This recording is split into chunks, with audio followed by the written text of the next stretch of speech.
La question est donc, que peut la littérature? Non plus la question de Sartre, qu'est-ce que la littérature, qui reste une question pour spécialistes, mais que peut la littérature, et que peut la littérature, bien sûr, dans ce début de siècle assombri par l'urgence écologique et dans la crise à laquelle nous sommes confrontés.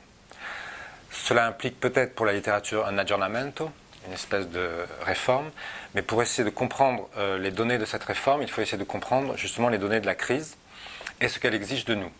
Ce qu'elle exige de nous paraît assez évident, c'est ce que j'appellerais, ou ce qu'on pourrait appeler une réforme du comportement humain, réforme de nos modes de vie, etc. Et du coup, deux questions découlent de cette définition, ou de cette exigence d'une réforme du comportement humain. La première, est-ce que la littérature peut contribuer ou accélérer cette réforme? Est-ce qu'elle a quelque chose à faire là-dedans? Et la seconde, bien sûr, quelle réforme devrait subir la littérature pour participer à cette réforme générale, au cas où, en effet, il faudrait réformer les pratiques littéraires pour le faire.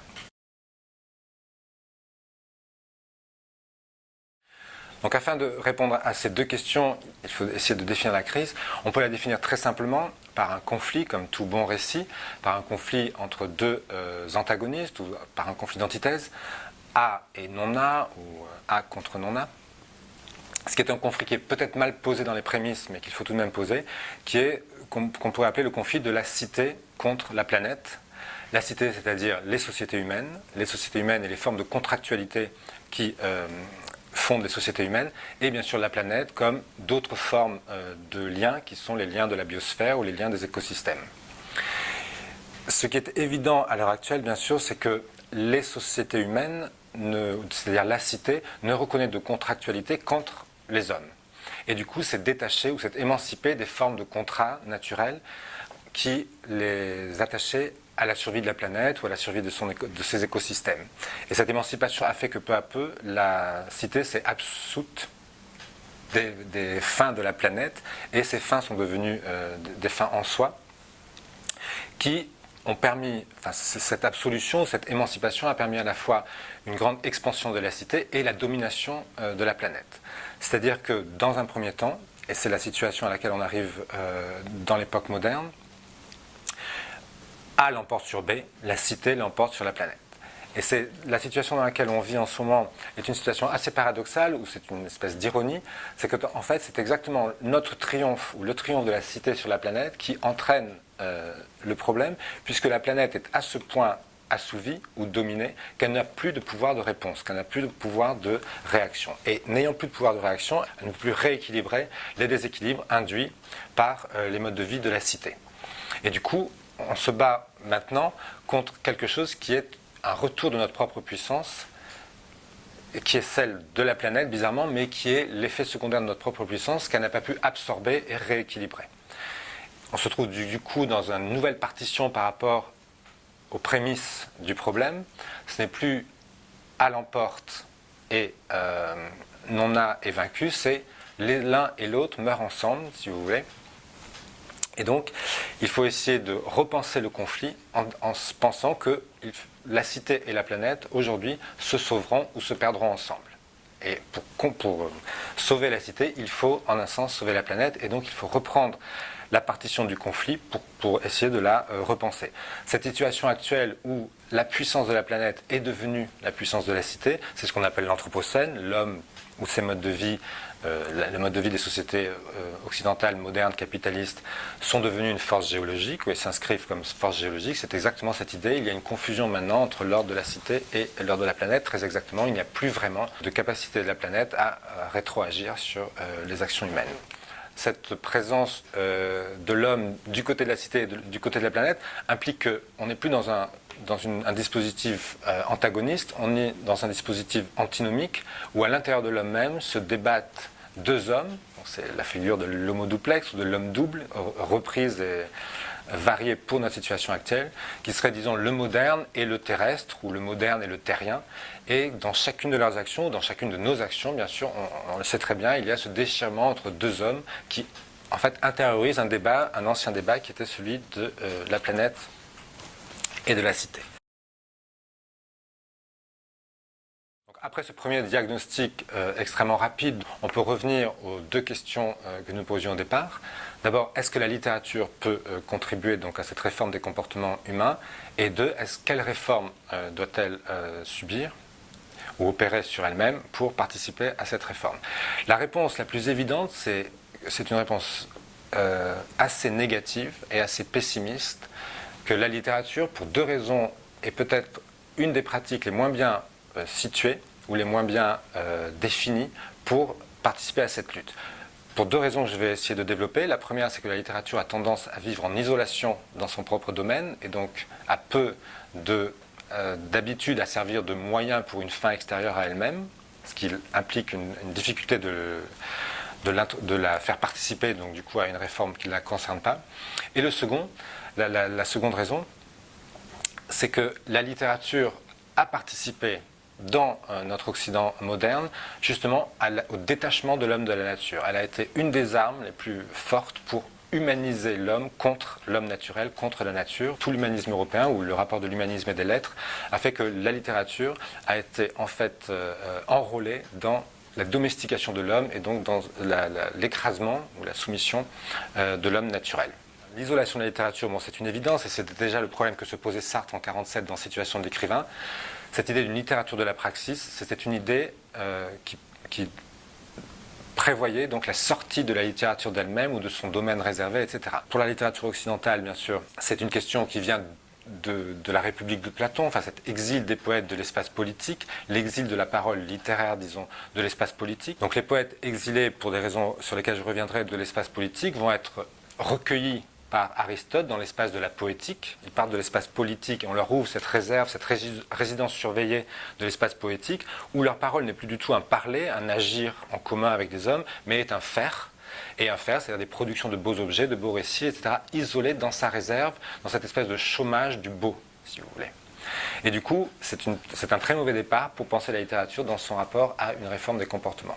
Et c'est donc une des premières réformes qu'il va falloir apporter, ce que Sartre a appelé littérature de la praxis, mais encore une fois, chez Sartre, il s'agissait, par cette littérature de la praxis, d'instaurer une cité des fins, intimement et exclusivement politique, et ça n'avait rien à voir avec l'ordre de la nature, bien au contraire, c'était une façon, là encore, de s'émanciper par la justice humaine de l'ordre de la nature.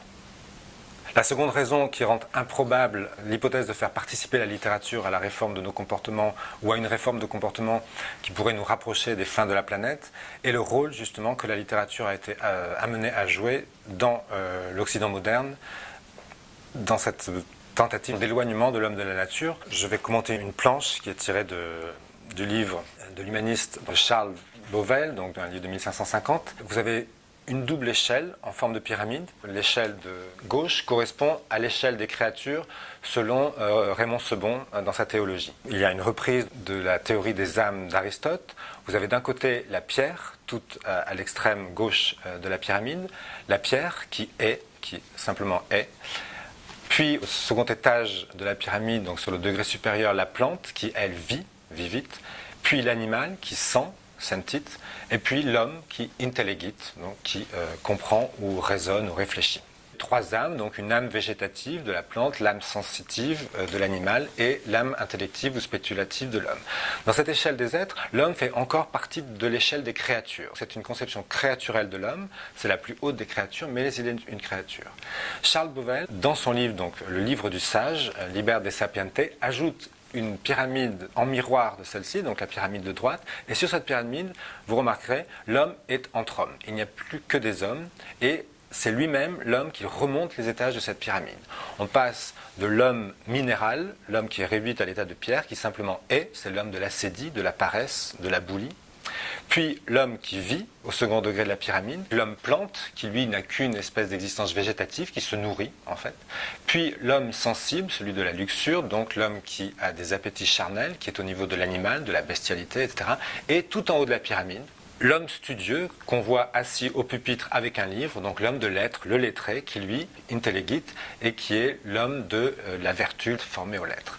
Cette double pyramide, c'est d'un côté la planète, l'homme créaturel, au milieu dans la presse des créatures, comme dirait Montaigne, et de l'autre côté l'homme seul, l'homme de la cité, qui a son destin propre, et son destin est justement de s'arracher à l'homme créaturel et à la presse ou au tumulte des créatures. Sur cette plateforme supérieure de la pyramide, donc de ce podium des créatures, on a deux fois l'homme d'un côté créaturel et l'homme de l'autre côté, homo studiosus, l'humaniste, l'homme studieux, l'homme de lettres. Et ce qui fait que, c'est cette très très belle phrase donc, de Beauvel, homo qui natura homo non homo est, homme, toi qui, par nature, est homme et non homme, homo non homo est. Donc l'homme est par nature comme créature homme et non homme, et c'est par la culture, donc par la culture de l'être en particulier, qu'il doit se faire doublement homme, homo, dit Beauvel, celui qui deviendra homo sapiens, bien sûr, chez Linné. Et du coup, la littérature européenne, ou l'usage ou la pratique des lettres en Europe, a été enrôlé dans cette tentative de dénaturaliser l'homme, de l'excepter du nombre des créatures, pour en faire cet homme de culture, vous voyez, qui n'est plus accessible aux appétits naturels. En tant que créature, il est compris dans la création, et en tant qu'homme de lettres, homme studieux, homme intellectuel, il comprend la création. Donc il s'en accepte parce qu'il la comprend. C'est lui qui devient celui qui se distingue de cette création, dans ce qu'on a appelé la planète, disons, dans cet univers domestiqué qui est la domus de la culture humaine, et dont les murs, bien sûr, sont dans le mortier le plus étanche construit dans les murs, et la littérature, et l'usage des lettres. On comprend très bien qu'il va être très compliqué d'enrôler la littérature dans un rôle contraire qui serait une espèce de retour vers l'enchevêtrement, le souci d'une contractualité avec l'ensemble des créatures, la biosphère, etc. Et pour ne pas tout de suite s'avouer vaincu, on va essayer de voir si on ne peut pas remonter en amont et s'il n'y a pas eu un dévoiement, en un sens, de ce qui aurait été l'origine de la littérature dans sa version occidentale et humaniste. Et donc je vais revenir au contexte dans lequel est née la littérature et dont elle s'est émancipée pour devenir justement cette littérature de l'humanisme. On a un premier témoin ou un premier témoignage de ce contexte antérieur ou de ce contexte premier dans le fait que dans la poétique d'Aristote, la littérature est appelée, ou disons l'âme des textes poétiques est appelée le mythos. Le mythe, le récit pour nous, la fable, etc.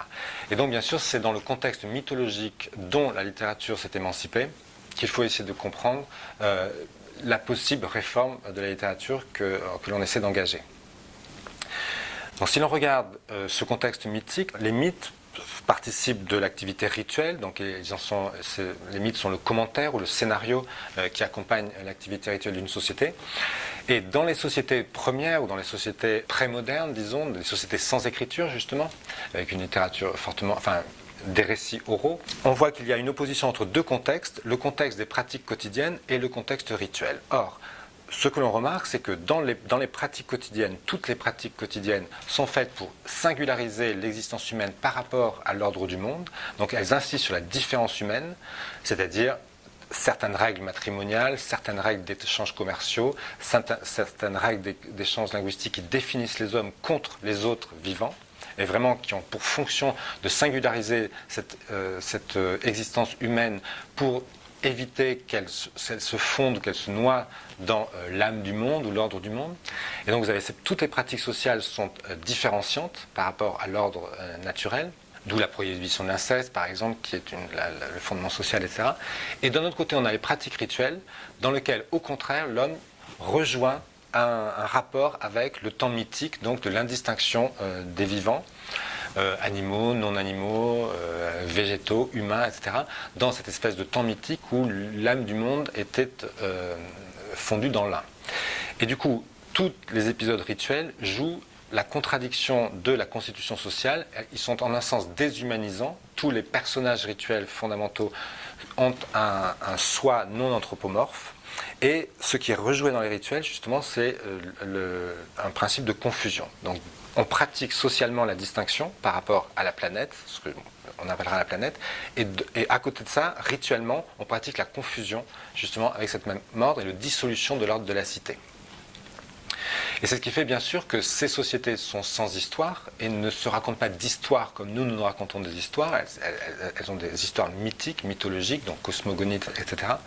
Parce que justement, elles équilibrent dialectiquement constitution de l'espace humain et intégration ou inscription de cet espace humain dans un autre supérieur. Ces moments rituels sont conçus comme potentiellement très dangereux. Ils ont souvent lieu d'ailleurs à l'extérieur de l'espace humain.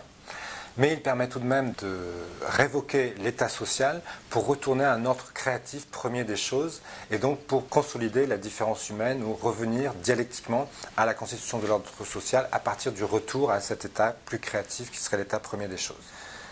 Voilà donc la tâche que pourrait être la tâche de cette littérature écologique, cette écologie du littéraire dans le contexte de la crise actuelle, essayer de retourner ou de réinterroger le mythos en deçà du récit occidental, de son devenir ou de son émancipation dans le récit occidental.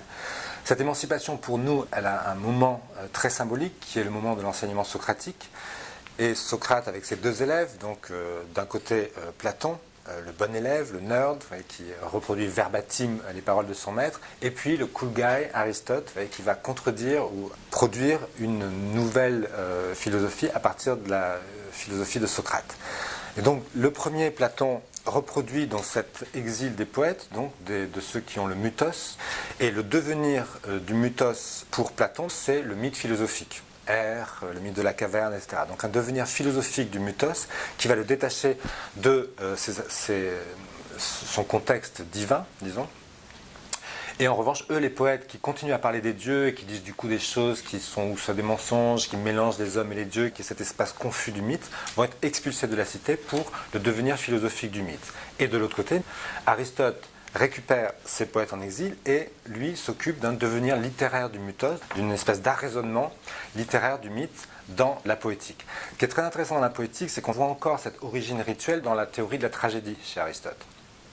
La théorie de la tragédie, c'est justement cette théorie cathartique, donc une fonction rituelle de catharsis, une espèce de messe de purification, de messe purgative, qui implique bien sûr, selon la théorie aristotélicienne, la purification de la terreur et de la pitié, c'est-à-dire du phobos et léos. Phobos et léos, on le voit très très bien, c'est une articulation qui est une articulation humain-divin, puisque le phobos c'est l'effroi divin, l'effroi devant la présence du Dieu, la puissance du Dieu. Et ce n'est que cette terreur divine, ce n'est pas une terreur humaine. Et Éléos, bien sûr, c'est la compassion pour les hommes, envers les hommes, etc.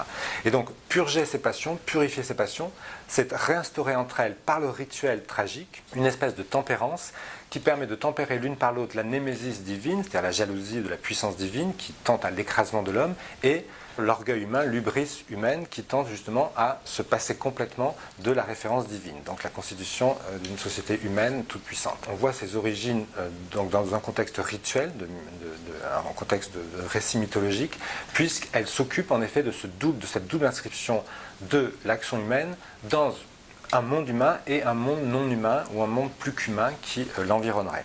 C'est la grande leçon de Schelling sur la tragédie, donc Schelling qui insiste sur les racines communes de la mythologie et de l'art, et qui à propos de la tragédie justement parle de cette espèce de conflit sans vainqueur ni vaincu qui opère une Zugleichsein, une identité absolue entre ce que lui appelle la nécessité, l'ordre du monde, et la liberté, l'ordre humain. Et c'est pour ça que nous, quand on lit des tragédies, on a souvent tendance à se dire « Ah là, mais c'est vraiment pas juste, le pauvre, il n'a pas voulu, il a rien pu faire, etc. » Mais justement, c'est vraiment réinstaurer, rappeler à la liberté humaine cette nécessité de l'ordre des choses, et le fait que la nécessité ne peut pas écraser la liberté humaine et réciproquement, la liberté humaine ne peut pas effacer ou oublier l'ordre du monde. C'est cette leçon qui va être la leçon de la tragédie, que peu à peu, on le voit très bien dans la poétique d'Aristote, Aristote va laïciser ou rendre profane ou déconsacrer dans cette double tradition donc, du mythos littéraire, qui va être d'abord le phobos remplacé plus ou moins parce qu'on connaît sous la forme du suspense, l'agréable inquiétude de comment ça va finir, etc., comment cette histoire va finir, qui n'a plus rien de divin, qui s'est détaché du divin. Donc il y a une espèce de traitement littéraire de quelque chose qui était un sentiment panique, un sentiment d'effroi qui était lié à la présence du divin ou au rapport complexe au divin.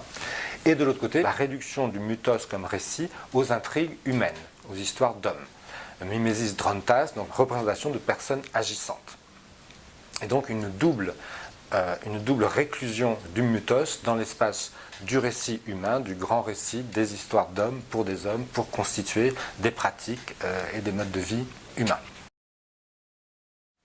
Au cœur du XVIe siècle, en pleine période humaniste française, paraît un texte qui reproduit cette émancipation du mythos de son contexte mythologique et qui le reproduit de façon fondatrice pour toute notre culture occidentale.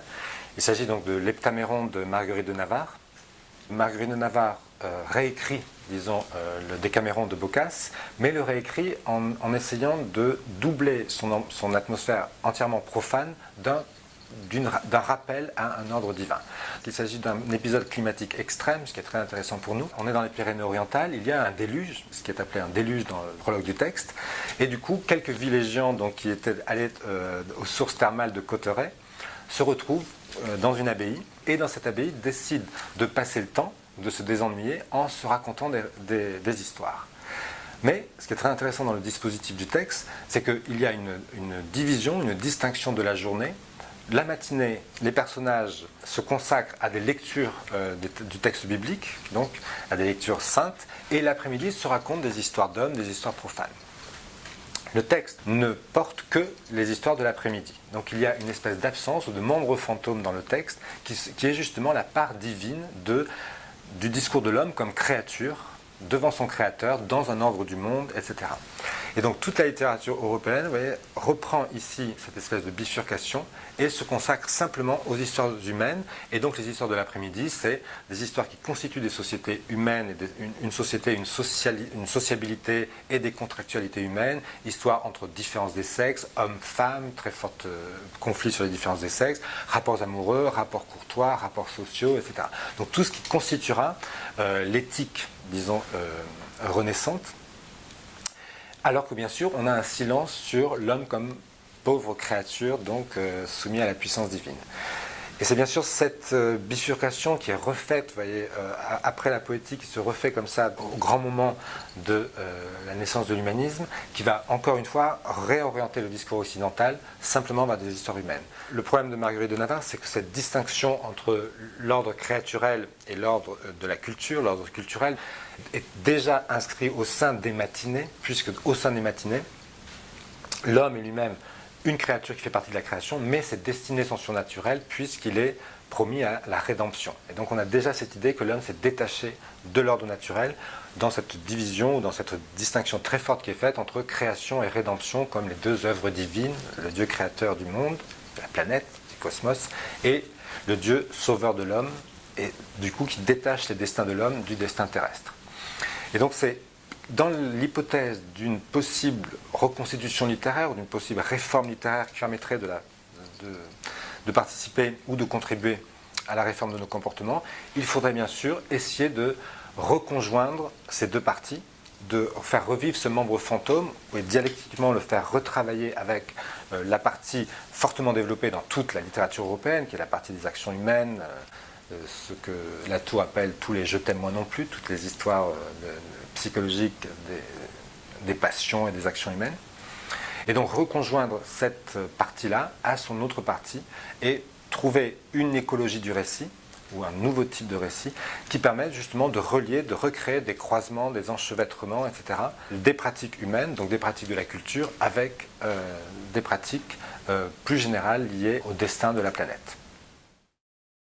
À partir de là, comment opérer cette réforme de la littérature pour lui permettre de participer à cette situation extrême qui est la situation de crise ou d'urgence écologique que nous connaissons? Peut-être, du coup, ne pas opérer la disjonction de Marguerite de Navarre entre l'ordre divin et l'ordre sacré et l'ordre profane, avec un type de religiosité, bien sûr, qui ne correspond pas à la religiosité du texte de l'Heptaméron, une religiosité qui serait plus proche de la religiosité des peuples premiers ou du sentiment tragique des Grecs, ce sentiment de proximité avec l'environnement, la situation, la nature, etc., et d'immersion dialectique, immersion et distinction dialectique de l'ordre de la culture dans l'ordre de la nature, ce qui impliquerait différents gestes théoriques, 3 gestes théoriques fondamentaux, disons, un geste de décentrement, c'est-à-dire éviter l'anthropocentrisme général du récit, éviter donc l'ethnocentrisme du récit, c'est-à-dire ce récit centré sur une expérience occidentale du monde, ça participe aussi d'une théorie du décentrement.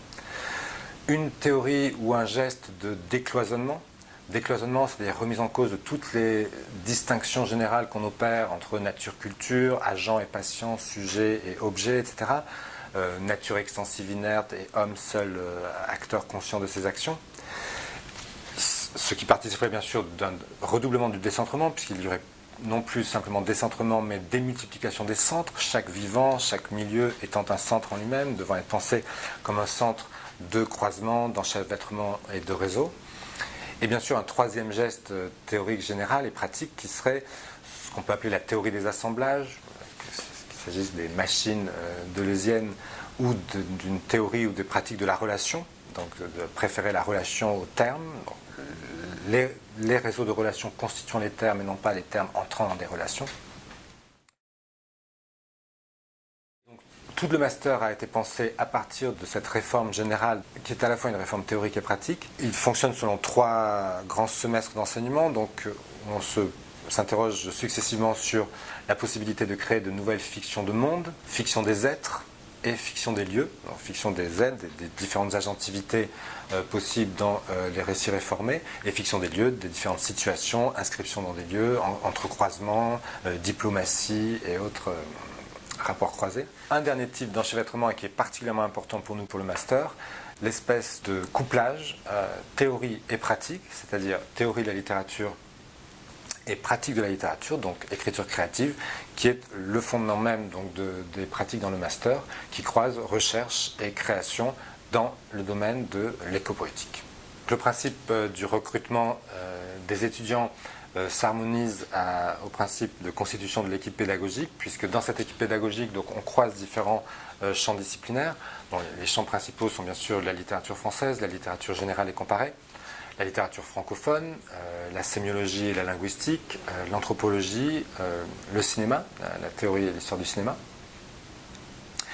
Et tout ça dans ce principe de constitution, de fiction de monde, de simulation de monde nouveau, puisqu'il s'agit bien sûr de simuler de nouveaux mondes ou de nouveaux rapports au monde, et du coup avec des apports les plus riches possibles. De la même façon, donc, les étudiantes et les étudiants viennent de parcours beaucoup plus différenciés que les étudiants normalement inscrits dans un master de lettres, puisqu'ils peuvent venir des arts plastiques, de l'anthropologie, de la sociologie, des sciences, pourquoi pas, de la littérature bien sûr, et du coup ils s'inscrivent dans un projet général auquel participent aussi dans ses recherches et dans ses créations pour le suivi d'écriture en ligne, sur l'animation des forums, donc des participations d'éditeurs et d'auteurs qui suivent les étudiants pendant leur parcours et en particulier dans leurs projets de création.